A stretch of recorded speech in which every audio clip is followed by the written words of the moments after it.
forgot announcements come before this.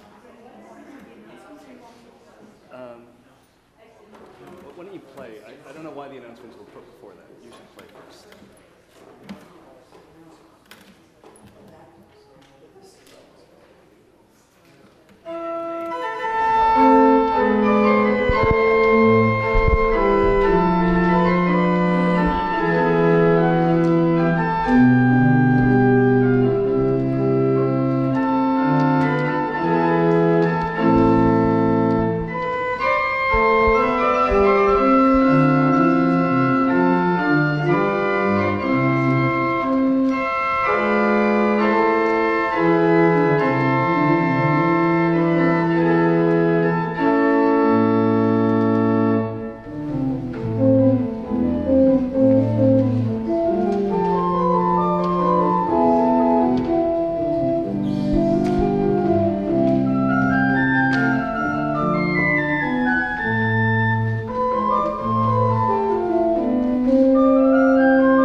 Good morning. It's a pleasure to be with you this morning. For those of you who don't know, I'm Jeremy Melvin. I'm a member of the congregation leading this morning's service. There are several announcements in the email announcements that's sent out every week. Those of you who subscribe, please take a moment and look those over. One thing that I will remind you of is that this afternoon at 3 o'clock, is that correct? At 3 o'clock here in the sanctuary will be the Gloucester Meeting House Foundation's annual silent movie festival with live organ accompaniment. I don't think I'm going to be able to go this year, which I'm disappointed by because it's a lot of fun. I've gone to almost all of them and always had a great time. So if you're free, please do stop by at 3 o'clock to watch Buster Keaton and Charlie Chaplin and others on the big screen with live organ accompaniment. Also, in the announcements, there are reminders about the upcoming memorial services for Linda Kidder and Lee Steele. Linda Kidder's memorial service will be, I believe, next Sunday on the 13th, and Lee Steele's the following Sunday on the 20th. But please refer to the announcements for all the details about those. And now let us prepare our hearts and our minds for worship together. May we be reminded here of our highest aspirations and inspired to bring our gifts of love and service to the altar of humanity. May we know once again that we are not isolated beings, but connected in mystery and miracle to the universe, to this community, and to each other. And now let us sing our first hymn, The Sweet Fields of Autumn, number 52 in the Gray Hymnal.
Now as we light our chalice, the symbol of Unitarian Universalism, and Lucille comes forward to do so, I invite those of you who are joining us virtually to light a candle with us as we say the Unitarian affirmation, which is also printed in this morning's order of service, if you need it.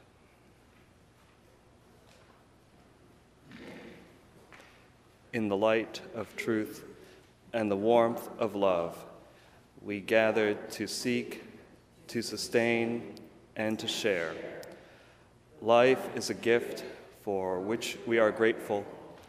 We gather in community to celebrate the glories and the mysteries of this great gift. Please be seated.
The responsive reading is on an insert in your order of service.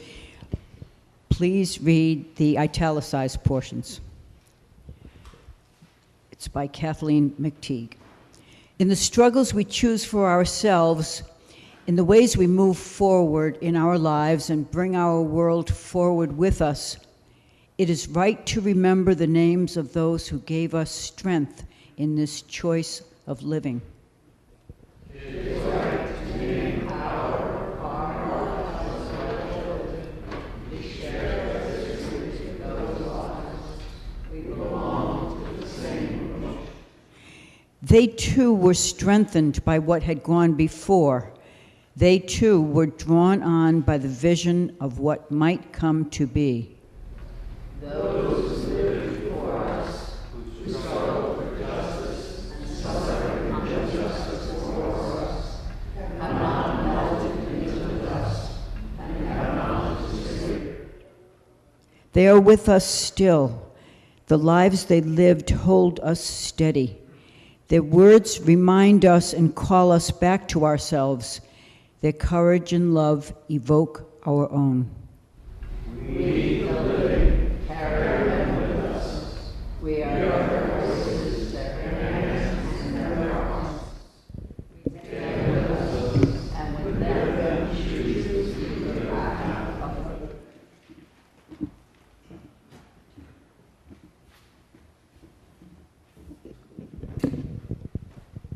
Our first reading this morning is Voices of Our Ancestors by Anna Russomano-Broski. We can take time to remember those who have gone before us, to name them and identify their presence in the things around us, in checkerboards and cedar chests, the curve of a cheekbone and the turn of a phrase, in spaghetti sauce and old sweaters. By spending time and paying attention, we allow things that are already there to speak to us. We can hear the voices of our ancestors in the crackling of a hearth fire or the rush of a wave upon a shore. The second reading is All Souls, a poem by May Sarton. Did someone say that there would be an end to love and mourning? What has been once so interwoven cannot be raveled, nor the gift ungiven. Now the dead move through all of us, still glowing. Mother and child, lover and lover mated.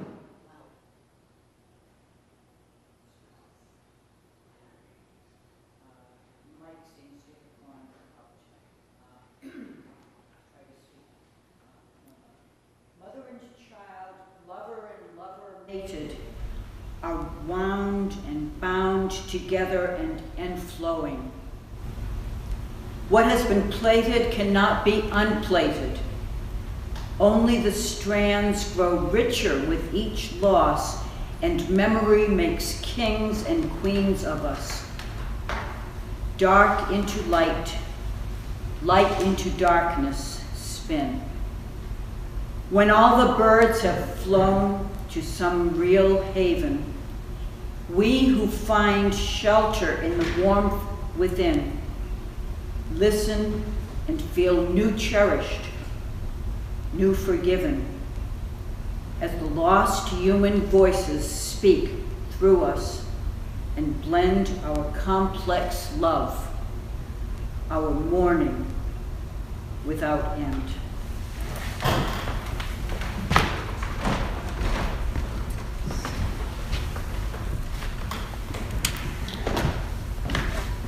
I invite you now into a time of remembrance and silence. Following the litany I will read in a moment, we'll pause for a moment of silence, and in that silence, all are invited to speak aloud the name of someone dear to you who has died either in the past year or in a year before, but whose memory you still hold dear in your heart.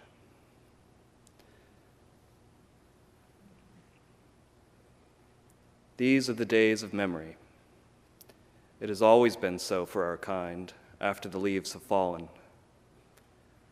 The nights are long, and in the darkness we remember.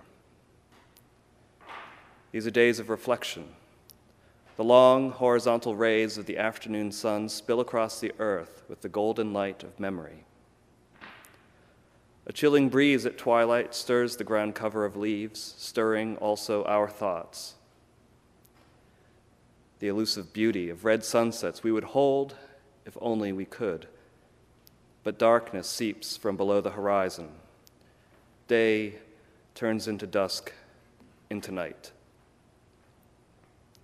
So we remember, in our minds, in the golden light of memory, we affirm the eternal beauty of the lives of those who have died and the goodness of the days that were.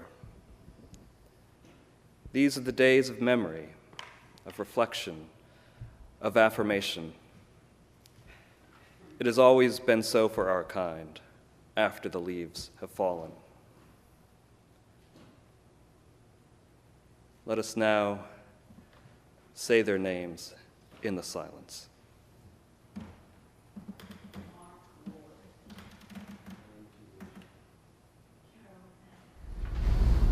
Brother George. Wilbur G. Lee Steele. Lee Hattie. William Frank. Katie Borfico. Teresa Miller. Stacia. Linda Kidder. Bob Taylor. George Brother. Rob Heller Isaacs.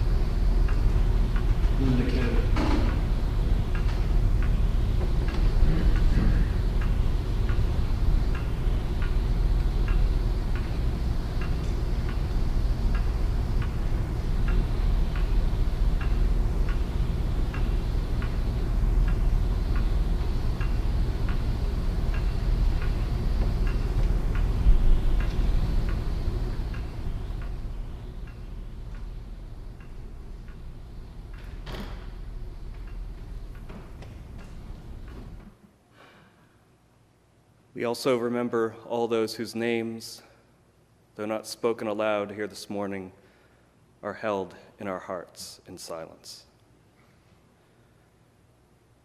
And now let us say together that prayer that Jesus taught, whose words have echoed among these walls since they were raised. So let us say together, Our Father, who art in heaven, hallowed be thy name. Thy kingdom come, thy will be done, on earth as it is in heaven. Give us this day our daily bread, and forgive us our trespasses, as we forgive those who trespass against us. And lead us not into temptation, but deliver us from evil. For thine is the kingdom, and the power, and the glory, forever and ever. Amen. Each week we gather in the sanctuary to sustain and be sustained by our community of faith, to share, to explore, to celebrate and mourn together. We carry the work of the church beyond these walls as well by offering all of our different gifts in service to the wider world. And so to sustain and support this church in all of its ministries, this morning's offering will now be gratefully received.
Please be seated.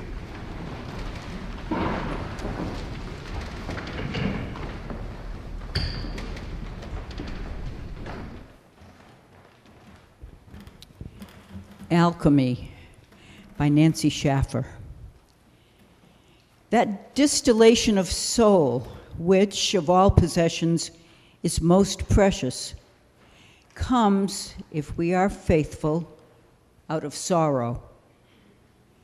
This is the gift with which we escape, stumble out. We know the essence of this life and who we are. Ever after, whatever we have enough. begin complete, even with nothing, even though aching. In our lifetime, we learn this, while still we can cherish. Come complete to the end. We are full.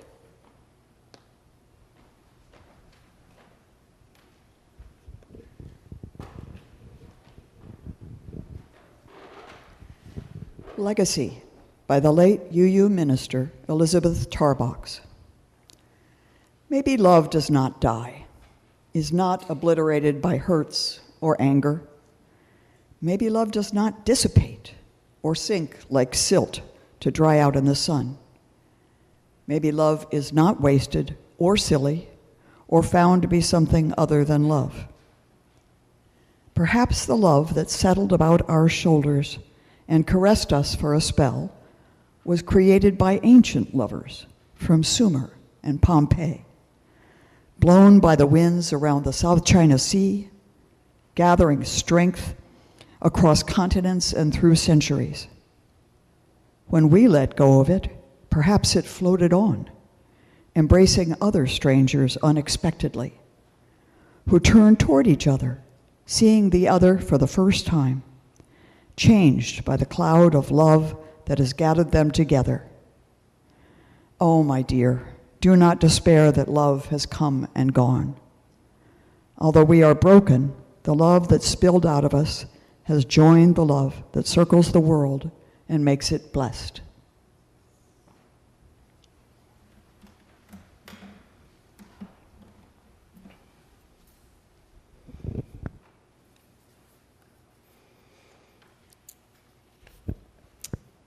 I went to Ipswich yesterday.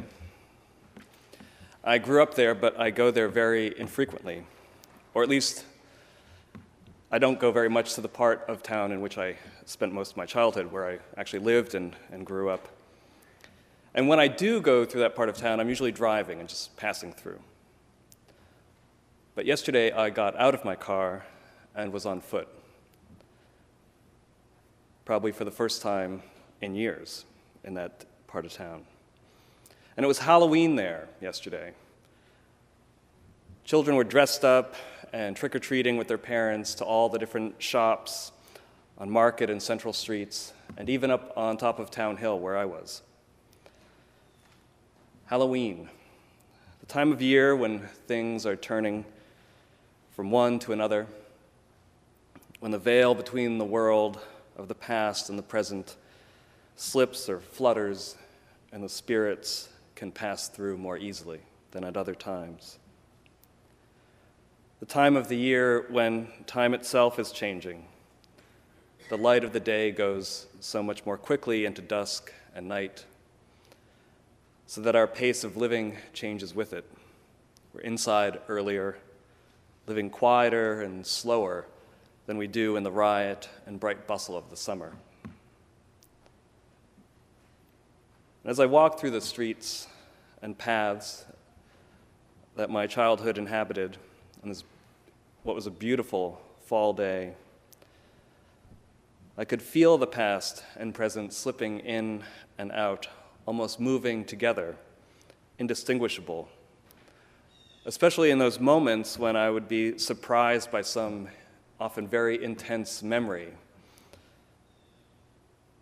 When I saw something I had not actively remembered ever, but recognized immediately when I saw it. That certain angle of that house to the street, that granite step, the feel of that iron railing, or the rhythm of walking up that small rise and back down again the other side. All of it so familiar. But also so strange, because even though I was surrounded by people, I was also alone. I knew none of them. All those houses, all just the same as I remembered them, maybe a different color, but many of them not. As you could tell, they still needed to be painted. But the houses, though they were the same, the inhabitants were not. They were once so full of those people I knew, but today they were all, for me anyway, empty. The people I knew, gone. Either grown up, grown old, and moved away, or moved on permanently. But I remembered them. They were still present with me as I walked around. Many of their names I cannot recall, and even some of their faces too are dim in my memory. But I remember them because they all had a hand in forming me and the shape of my life. And that shape bears their imprint still today. The past always has a claim on us, if for no other reason that it created us. And every day we remember it, even if not consciously, but we remember it in our being itself, and we express it in our living. And so for all of that which was good in our past, we should be thankful. We should be grateful. And that is how I felt standing up on the rock outcroppings of Town Hill on that sunlit afternoon, hunting around for the devil's footprint, which, if you know anything about Ipswich, is this certain impression in the rock up on the top of Town Hill, which was one of the first things I remember being shown when we moved to Ipswich as a young boy. And as I stood up there, having found it, looking out over the town, on that beautiful afternoon, the light was already slant. The building sides were already dark, and I knew I had to go. But I was not sad to have to leave,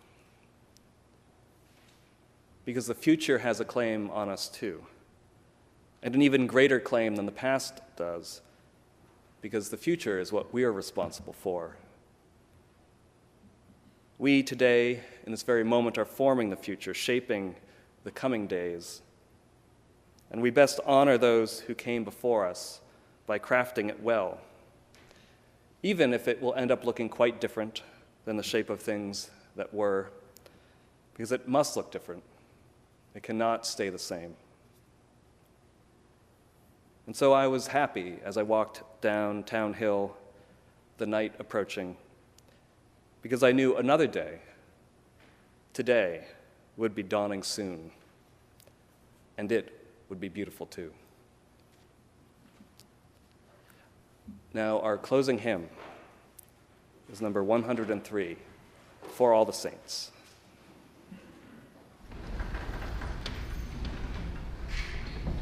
Oh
These are days of memory, of reflection, of affirmation.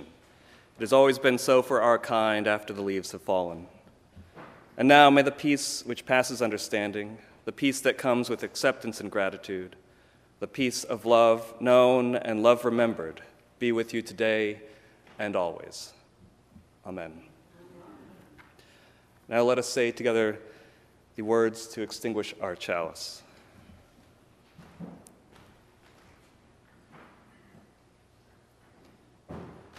We extinguish this flame, but not the light of truth, the warmth of community, or the fire of commitment. These we carry in our hearts until we are together again.